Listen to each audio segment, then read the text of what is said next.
নমস্কার, ভারত মাতা কি জয়, জয় হিন্দ। 2026 পশ্চিমবঙ্গ বিধানসভা নির্বাচনের মাননীয় প্রধানমন্ত্রী শ্রী নরেন্দ্র মোদী কর্তৃক যে প্রতিশ্রুতি দেওয়া হয়েছিল যে আমাদের গ্রামের মহিলাদের অন্নপূর্ণা যোজনা, সেই প্রতিশ্রুতি আমাদের বিজেপি সরকার পূরণে একদম সাকসেস হয়েছে এবং সম্পূর্ণভাবে প্রত্যেকটা মা বোনেদের যে অন্নপূর্ণা যোজনা স্কিম আছে, সেই স্কিম আমাদের ভারতীয় জনতা পার্টির সরকার এবং পশ্চিমবঙ্গ সরকার ও ভারত সরকার উভয় ডাবল ইঞ্জিন সরকার মিলিয়ে যে যৌথ প্রয়াস, সেটা আমরা সম্পূর্ণভাবে সাকসেস পেয়েছি।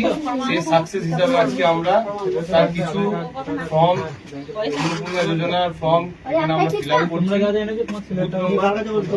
বুথ নম্বর 64।